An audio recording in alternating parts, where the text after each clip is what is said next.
खबरें जो आपको सीधे जोड़ती हैं हमसे, जिनका आपकी जिंदगी पर होता है सीधा असर।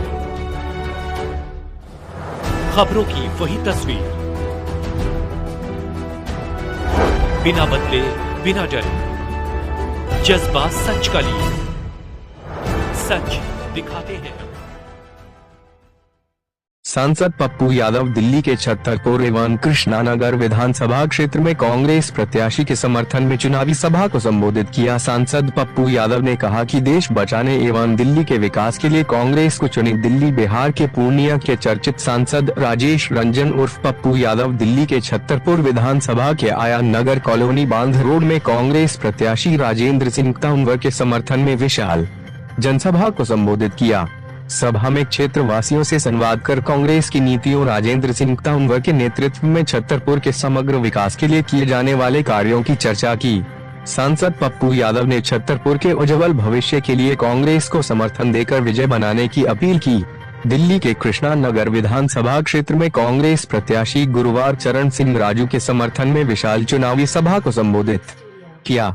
सांसद पप्पू यादव ने चुनावी सभा को संबोधित करते हुए कहा कि याद करिए वह समय जब केजरीवाल जी ने अपनी पार्टी बनाई थी। उनका मुख्य उद्देश्य था भ्रष्टाचार के खिलाफ लड़ाई। उस समय वे CAG रिपोर्ट के आधार पर कांग्रेस सरकार पर गंभीर आरोप लगाते थे, लेकिन अब परिस्थितियां बदल चुकी है। आज तक CAG 14 की रिपोर्ट सामने आई है, जिनमें केजरीवाल सरकार पर गंभीर आरोप लगाए गए हैं। सांसद पप्पू यादव ने मतदाताओं से आग्रह किया कि आप केजरीवाल से पूछिए कि दिल्ली में हुए घोटाले कैसे हुए और इसके जिम्मेवार कौन है।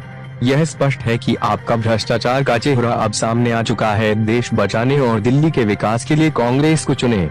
भारत TV 24 के ब्यूरो चीफ अजय गुप्ता छतरपुर एवं कृष्णानगर विधानसभा क्षेत्र में सांसद पप्पू यादव ने चुनावी सभा में क्या कुछ कहा, हम आपको उनके क्रांतिकारी आवाज से रूबरू कराते हैं। घर में नहीं रहेगा तो नहीं रहेगा, पानी नहीं मिलेगा तो चला जाएगा, और छोटे छोटे बच्चों को लेके मेरे परिवार के लोग 2200, 1800, 2300 किलोमीटर पैदल चला।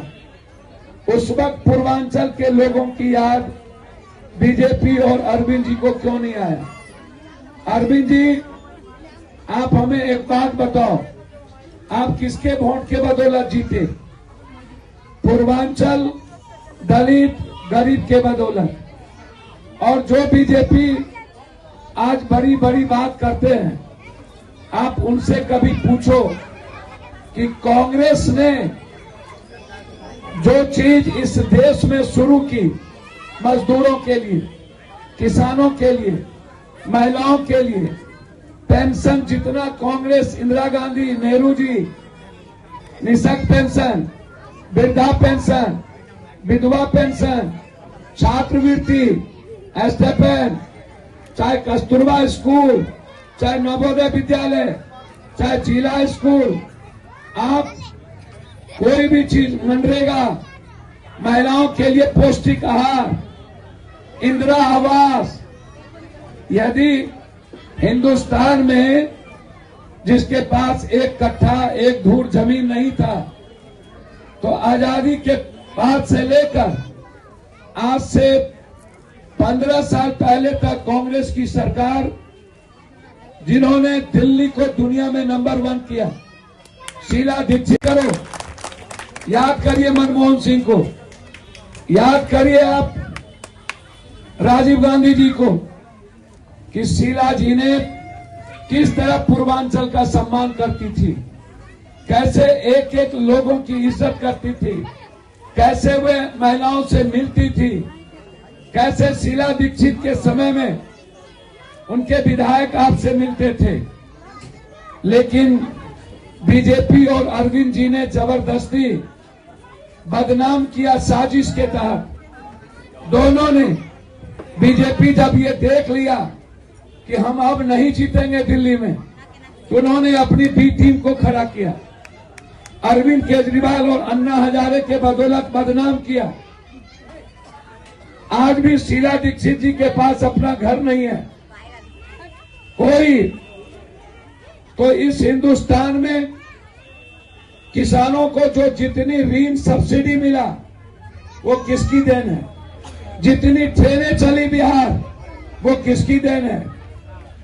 आज ये झुग्गी झोपड़ी में जो रहते हैं, 3 बार सीएम बनने के बाद रेहड़ी पटरी पर हम जाएंगे, पुलिस आएगी, हमसे हफ्ता वसूलेगी तो बैठने देगा, और नहीं पैसा देंगे तो नहीं बैठने देगा। कि गलत बात है?